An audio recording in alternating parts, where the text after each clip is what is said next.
আসসালামু আলাইকুম। হ্যালো বিয়ার, সবাই কেমন আছেন? আশা করছি সবাই ভালো আছেন। আজকে আমি আপনাদের মাঝে ঢাকা যাত্রাবাড়ি ঢলেশ্বরী টোল প্লাজাতে যে দুর্ঘটনাটা ঘটেছিলেন 27 তারিখে 12 মাস 2024 27 তারিখে যে বাসের দুর্ঘটনাটা ঘটে আপনার প্রাইভেট কার, মাইক্রো এবং বাইকের যিনি মারা গিয়েছেন তাদের আজকে একটু বিষয়ে কথা বলতে চাচ্ছি। যে আমরা বাংলাদেশের মানুষটাই এমন যে সত্য, হক কথা, সঠিক কথা যে বলবে তাকে জুতা মেরে দেশ থেকে বের করে দিয়ে মিথ্যাটাকে কিভাবে ফুটিয়ে উঠাতে হবে, আমরা বাঙালিটাই এমন। আজকে বলতে চাচ্ছি ধলেশ্বরী টোল প্লাজাতে যে পরিবহন পিছন দিক থেকে এসে প্রাইভেট কার, মাইক্রো এবং বাইককে একেবারেই ভত্তা করে দিয়েছেন, একেবারেই মিশিয়ে দিয়েছেন। এটার কারণটা কী ছিল? যে আজকে ড্রাইভার ব্রেক ফেলের নামে এভাবে এসে টোল প্লাজারে এসে মাইক্রো, প্রাইভেট কার এভাবে মেরে দিয়ে কতগুলো মানুষের প্রাণটাকে হানি করেছে। আর আজকে তারা ধরা পড়েছে আইনের কাঠগড়ায় দাঁড়িয়ে। হয়তো আজকে বলছে গাড়ির ব্রেক ফেল হয়েছিল, ব্রেক না থাকার কারণে এটা হয়েছে। আজকে আমার এই কথাগুলোর সাথে ওনারাই একমত হবেন, যারা সিনিয়র ড্রাইভার আছেন, যারা দীর্ঘদিন ধরে এই গাড়ির মোটর ডিপার্টমেন্ট লাইনটে কাজ করছেন, যাদের জানা আছে তারাই একমত হবেন। আর ওরাই আমার বিরুদ্ধে আজকে এই কথা শোনার পরে হয়তো তারা নানান কথাবার্তা বলবে, নানানভাবে আমাকে অনেক হেয়ানাস্ত কথাবার্তা বলবে। সেটার কারণ হচ্ছে যারা করবে তারা হচ্ছে চালক নামে, ড্রাইভার নামে যারা মানুষ হত্যাকারী, তারাই অ্যাক্সিডেন্ট নামে চালিয়ে দেয়। আরে ভাই, শরীরে যখন জ্বর আসে, জ্বর আসার আগে কি গাটা গরম হতে থাকে না? অস্বস্তি অস্বস্তি ভাব আসতে পারে না, লাগতে পারে না? তখনই তো বুঝতে পারে একটা মানুষ যে আমার শরীরটা কেন এমন গরম হচ্ছে, কেন অস্বস্তি ভাব লাগছে। নিশ্চয় মনে হয় জ্বর আসতে পারে, জ্বর ঠোঁটা বেরোতে পারে। তো এগুলো দেখলে তো পাওয়া যায় যে কিছু সময় পরে কি একদিন পরে আমার গায়ে জ্বর আসবে। এ তো এক চান্সে তো জ্বরটা আসে না, কিছু নমুনা ভাব তো দেখা যায়। তারপরে তো মানুষ পদক্ষেপ নেয়, ওষুধ পানি খাবো কি না কি করব। ঠিক তেমনিভাবে একটা গাড়ির ব্রেক হঠাৎ করে কখনো হাওয়া হতে পারে না, কখনো পারে না। এই ব্রেকটার সমস্যা দিবে একদিনে, এক চান্সে না। এটা ব্রেকটা এক চান্সে সমস্যা দেখা দেয় না। হয়তো আমার মাস্টার সিলিন্ডার, আমার হাওয়ার ট্যাঙ্কিতে হাওয়া নাই, এগুলো নানানভাবে সমস্যা দিতে থাকে অনেক আগে থেকে।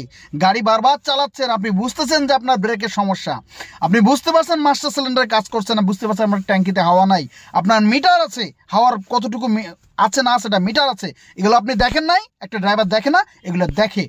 ব্রেকের সমস্যা হওয়ার অনেক আগে থেকেই এই প্রবলেমগুলো, ত্রুটিগুলো দিতে থাকে। তখন বুঝে নিতে হবে যে আমার গাড়ির হাওয়া হচ্ছে না, আমার গাড়ির ব্রেক কম ধরছে, আমার নানানভাবে মাস্টার সিলিন্ডারে সমস্যা দেখা দিচ্ছে।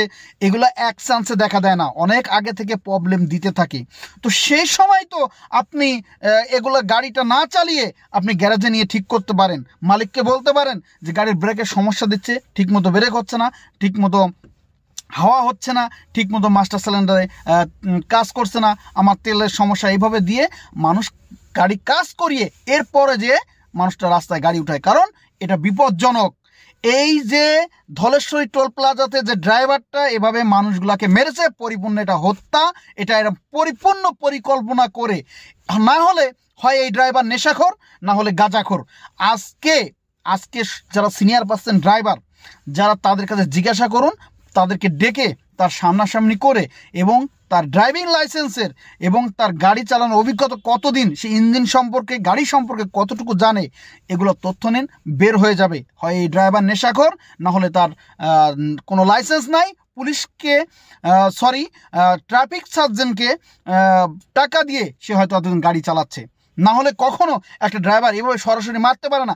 আরে ভাই, গাড়ির ব্রেক যদি না থাকে, এরপরেও গাড়ি কন্ট্রোল করার, মানুষকে বাঁচানোর অনেকগুলো সিস্টেম আছে আছে আছে কিভাবে আছে?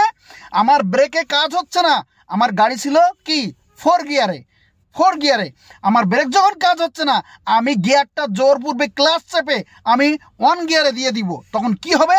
হয়তো গিয়ার বক্স ও ইঞ্জিনের উপরে একটু প্রেশার পড়বে, ক্লাচ ছাড়ার সাথে সাথেই জোরপূর্বে গিয়ারে দেওয়ার পরে যদি ক্লাচ ছেড়ে দেই, তাহলে কি হবে? আমার গাড়ি ইঞ্জিনের গিয়ার বক্সের উপরে একটু প্রেশার পড়বে, কিন্তু গাড়ি ব্রেক হবে, গাড়ি স্লো হয়ে যাবে। তাতে কি হচ্ছে? গাড়িতে হয়তো একটু ঘষাঘষি লাগবে, কি সাধারণ গাড়ির ক্ষতি হতে পারে, কিন্তু মানুষের প্রাণহানি ঘটবে এমনটা না। আজকে আমার এই কথাগুলা ওনারাই মূল্যায়ন করবে যারা সিনিয়র পার্সন, দীর্ঘদিনের অভিজ্ঞতা ড্রাইভার, যারা ড্রাইভিং করেও মিস্ত্রির হাফ কাজ জানেন। এই ড্রাইভারগুলো আমার সাথে আজকে একমত হবেন। এক চান্সে কখনো এভাবে মেরে দিতে পারে না।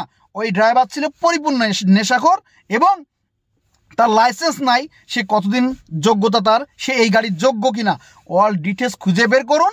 এরপরে এই পরিবারগুলার যে এতগুলো পরিবারকে মেরেছে, এতগুলো মানুষকে মেরেছে, এর বিচারে তাকে ফাঁসির কার্যয় দাঁড় করান।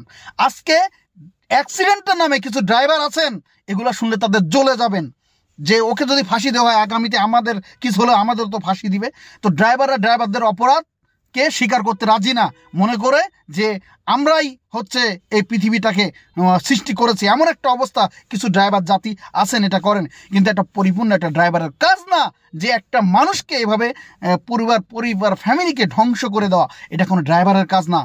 পরিপূর্ণ যারা চালক, সিনিয়র পার্সন, তারা কখনো একটা পিঁপড়া পর্যন্ত মারতে চায় না। এ কথা কেন আসে যে ইচ্ছা করে পিঁপড়া পর্যন্ত মারতে চায় না? এ কথা কেন বের হয়েছে? কেন এটা বের হয়েছে? সিনিয়র ড্রাইভারদের গুণের কারণে, এমনি না। এই ড্রাইভার ছিল পরিপূর্ণ নেশাখোর এবং কোনো লাইসেন্সবিহীন। আর আজকে তো ট্রাফিক সার্জেন যারা আছেন রাস্তাতে, লাইসেন্স না থাকলে আরও ভালো, মাল কামাতে পারবেন যে কোনো সুতা দিয়ে। এটাই সত্য। আর সত্য কথা বললেই তাকে জুতা খেতে হয়।